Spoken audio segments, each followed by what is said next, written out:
TV Al-Waha. Hot Inspiration. Assalamualaikum warahmatullahi wabarakatuh. Sedulur TV Al-Waha dimanapun Anda berada, dari kawasan Sejuk Buniwah Kerajaan, Kecamatan Bojong, Kabupaten Tegal, Jawa Tengah, inilah channel TV Al-Waha, Hot Inspiration. Masih tetap kembali bersama saya Bahril Ulum dalam segmen acara Sorotan Bahril, menyorot dengan hati, membahas dengan teliti.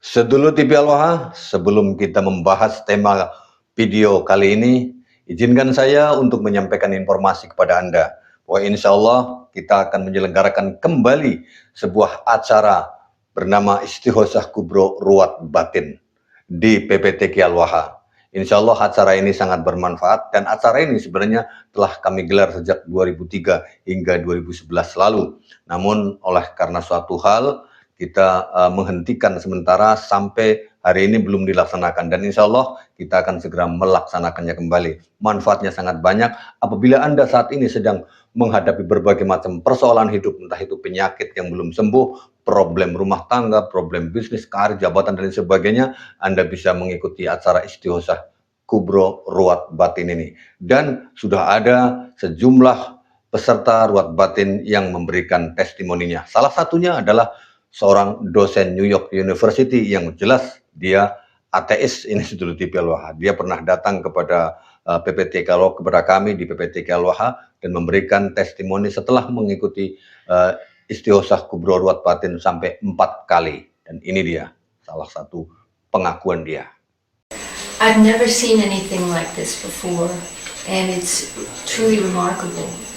It's beautiful and touching, and it's also very wrenching, and it's deep. It goes very deep within. It surprised me. Mengikuti Ruwat Batin Sakti itu dari tahun 2006 sampai sekarang. Yang saya rasakan itu ya, mengikuti Ruwat Batin Sakti itu sungguh sangat besar manfaatnya, terutama dalam membimbing umat Islam menjadi optimis, jadi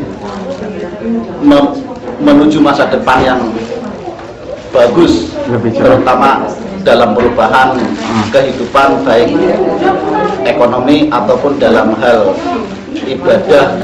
Baik, Sedulur TV Al-Waha, kita akan bahas tema video pada saat ini. Sedulur TV Al-Waha, ini dia Sedulur TV Al-Waha.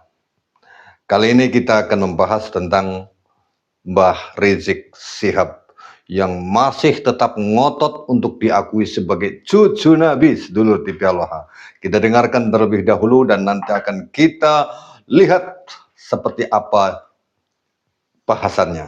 Ini dia Sedulur TV Al-Waha.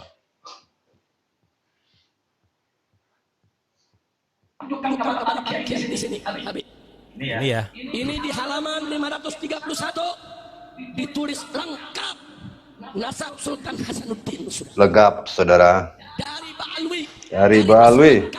Dari Imam Ubaidillah. Dari Imam Ubaidillah. Silakan Anda lihat nanti nasabnya jelas bersambung kepada Nabi. Baik, saya serahkan ke Kiai Maksud untuk diperiksa, nanti jalankan saja ke kiai-kiai yang lain untuk melihatnya. Setuju? Setuju. Takbir. Saya lanjutkan, saudara. Ini ada kitab Khidmatul Ashir. Ini merupakan ringkasan sekaligus tambahan yang tidak ada di kitab Samsud Dhahir, saudara. Ini dikarang oleh Al-Habib Ahmad bin Abdullah As-Sakab. Yang ngarang ini Habib lagi. Beberapa halaman sebelum akhir, saudara, lengkap dituliskan Syajaratus Sada Al-Abdul Malik An-Nashirina lil-Islam Bisyarqil Aqsa. Artinya ini adalah silsilah para sayyid dari keturunan Al-Abdul Malik. Al-Abdul Malik itu Asma Khan, saudara. Kemudian dikatakan lagi siapa mereka? An-Nashirin, para penyebar lil Islam, yang menyebarkan Islam bisyarqil aqsa, saudara, di timur jauh, saudara. Timur Masuk jauh. di India, saudara, Jauh di ke Malaysia, timur. di Filipina, di Kamboja, di Brunei, Singapura, termasuk Indonesia. Dan di bawahnya dibuat garis-garis nasab, saudara. Ada nasab Sunan Giri, ada nasab Sunan Gresik, ada nasab Sunan Derajat, ada nasab Sunan Bonang, ada nasab Sunan Kudus, lengkap. Dan termasuk ada Lengkap, nasab Sultan Hasanuddin, kap. putra daripada Sunan Gunung Jati, saudara. Siapa bilang ahli nasab Ba'alwi tidak mengakui Wali Songo itu keturunan Nabi? Bohong. Gitu ya. Kira-kira jelas tidak? Silakan Iya. baca Pak Kiai. Ini judulnya di atas dan ini nasabnya. Kira-kira jelas tidak? Jelas tidak? Betul. Baik, saya tunjukkan lagi saudara satu buku. Kitab ini judulnya Tajul A'ros, dikarang oleh Al-Habib Ali Habib lagi. Husain Al-Attas, saudara, Ba'alawi. Dalam kitab ini, saudara, di halaman 337, saudara, dia menceritakan di sini dengan judul Kudu Musadah Ali Asmat Khan Minal Hindi. Datangnya para sayyid dari marga Asmat Khan dari India, masuknya mereka ke Indonesia, saudara. Lengkap. Oh, masuk. Sejarahnya dibuat Saya minum secara dulu runut, nih. saudara. Aduh, habis. Beberapa halaman berikutnya. Silakan Pak Kiai. Enggak apa-apa, itu diteruskan aja Kiai. Kitab itu diteruskan, nanti diteruskan ke belakang. Tapi tolong kitab itu jangan sampai hilang. Nah, silakan dijalankan, enggak apa-apa. Kira-kira jelas tidak? Jelas tidak? Mau bukti lagi? Mau bukti lagi? Ini Baik, bukti. saudara.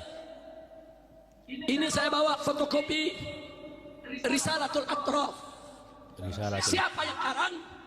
Yang karang Mufti Johor, saudara. Mufti Johor. Malaysia. Siapa dia? Al-Habib Alwi bin Tahir Al-Haddad. Nah itu ya teman-teman. Jadi semua buku yang ditulis dari yang dibawakan oleh si Habib Rizik ini ternyata Semuanya adalah karangan Mbak Alwi. dari kalangannya Karangan sendiri, Habib gitu sendiri. Ya, dari kalangannya sendiri gitu ya. Habib juga yang ngarang, yang nulis. Dan seorang ahli sejarah. Ahli nasab dan Di dalam buku ahli ini, saudara, sejarah. di bagian halaman tengah sampai akhir, saudara, diungkap semua nasab satu persatu per halaman, saudara, semua kakek moyang daripada Wali Songo. Alhamdulillah. Tersambung ke Wali Songo gitu ya. Ini dari halaman tengah dan ini karangan Habib Alwi bin Tahir. Sampai di sini jelas tidak? Paham tidak? Sudah atau lanjut? Sudah atau Itu dia sedulur TV Al-Wahhab.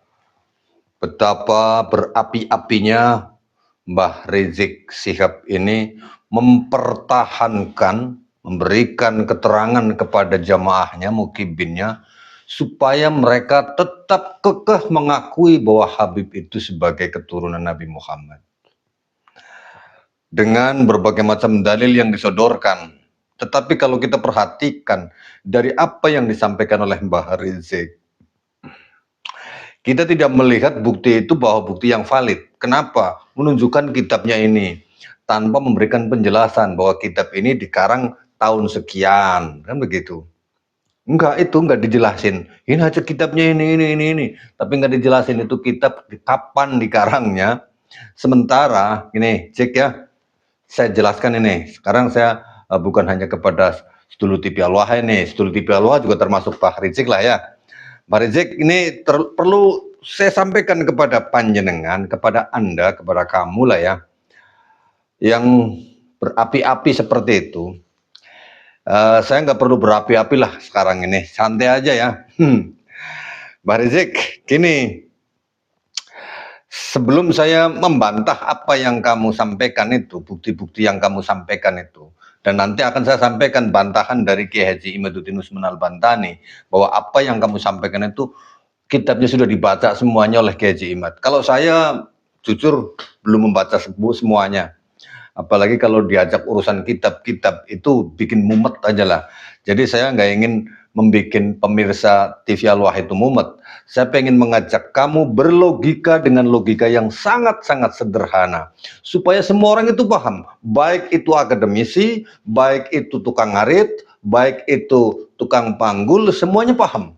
Semuanya paham karena dengan logika. Nggak usah kita bicara kitab-kitab yang besar-besar, yang kamu bilang itu kitabnya banyak sekali, tapi yang ngarang ternyata keluargamu sendiri dari Balwi ya. Ini logika gini. Sekali lagi Jack, ini logika sederhana.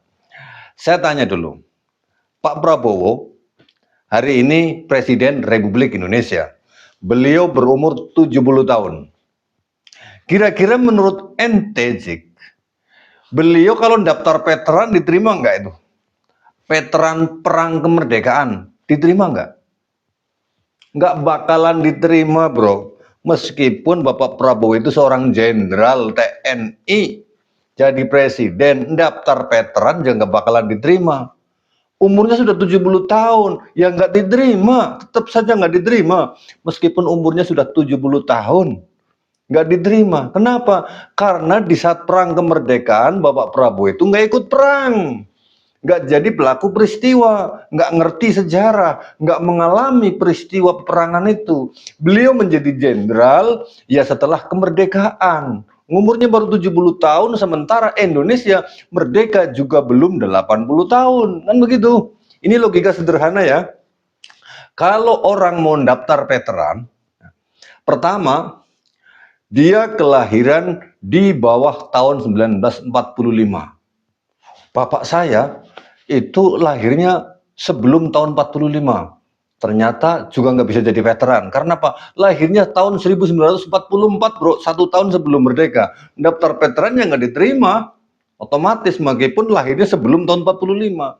Lah, tahun 1000 yang lahir sebelum 1945 itu, ya diantaranya adalah 1910, nah gitu kan. Yang ketika perang kemerdekaan itu sudah dewasa.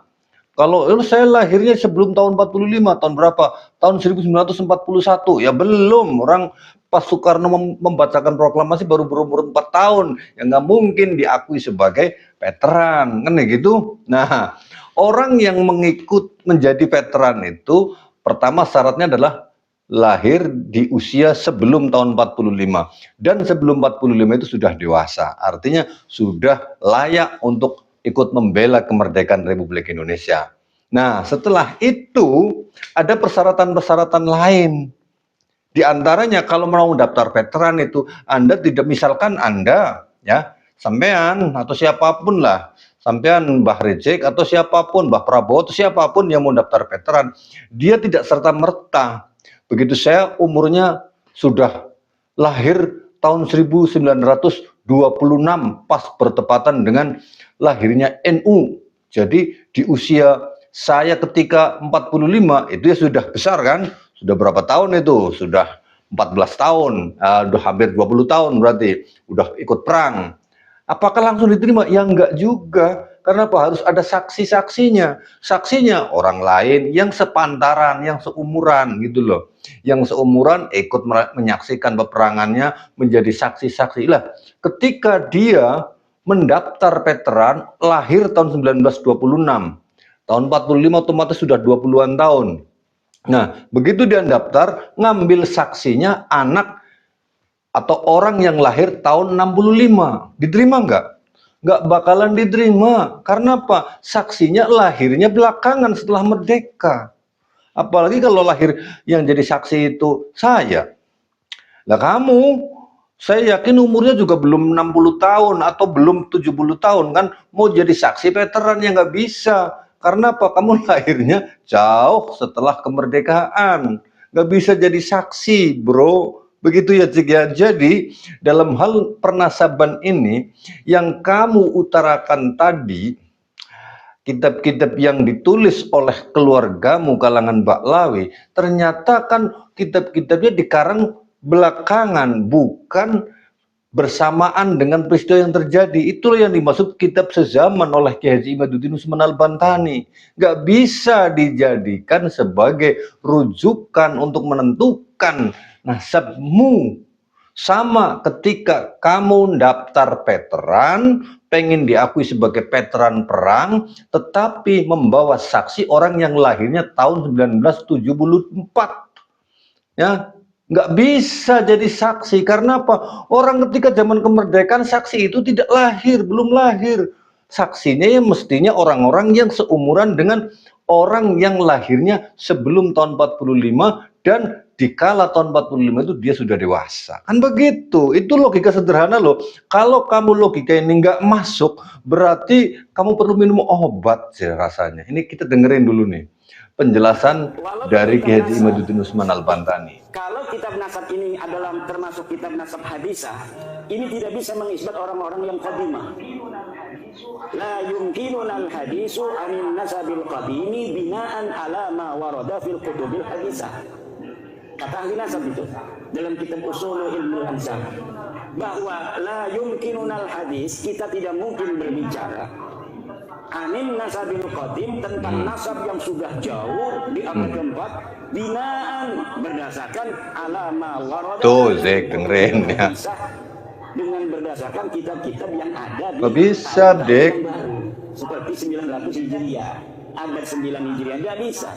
Kata Hanif Alatas kitabnya ada 140 kitab.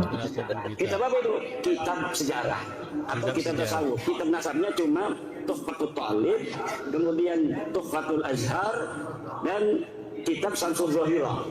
Itu pun ditulis oleh mereka sendiri, Samsul Zahirah. Sedangkan kitab itu mulai adanya sejak Tuh kan Zek dengerin. Itu kitab-kitab yang kau tunjukkan tadi. di mana Ahmad bin Isa itu ada, tidak ada yang menyebutkan Ahmad bin Isa punya anak namanya Upin. Maka ini secara ilmu nasab batilun maudhu'un munqati'un. Ya, begitu Zek ya. Jadi kamu menunjukkan bukti-bukti yang seolah-olah lengkap itu. Percuma Zek, beneran. Karena kamu ibaratnya kamu mau mendaftar jadi veteran perang. Umur misalkan ini Zek ya, misalkan kamu umurnya udah 120 tahun karena lahirnya tahun 1920 atau 1915. Berarti hari ini sudah 120 tahun, mau daftar veteran perang. Saya lahir tahun 1915. Makanya saya mendaftar veteran perang biar dapat gajian dari pemerintah. Yang dibawa saksinya orang yang lahirnya tahun 1980. Ya benes samawati wa sumur baru 1000 meter Mbah Rejek, nggak bakalan diterima itu saksi, nggak bisa dijadikan saksi gitu maksudnya. Jadi kalau mau ngajak saksi, bawa bukti, ya orang yang sama-sama umurnya seperti kamu, yang 120 tahun atau 115 tahun lah, minimal sepantaran, jadi bisa menjadi saksi, bisa menjadi bukti bahwa kamu itu pernah ikut perang di tahun kemerdekaan tadi ya. Sekali lagi ini logika sederhana loh. Kalau kamu tidak nyambung juga dengan logika sederhana antara kitab-kitab kamu yang kamu tunjukkan sebagai bukti pensahihan nasab Ba'alwi sebagai keturunan Nabi Muhammad, dan tentang veteran ini kamu nggak nyambung, sekali lagi rasanya kamu perlu minum obat Cik. Obat apa tuh? Pikir sendirilah obatnya. Jadi begitu saja dulu TV Al-Waha. Terima kasih. Saya Baharil Ulum. Assalamualaikum warahmatullahi wabarakatuh.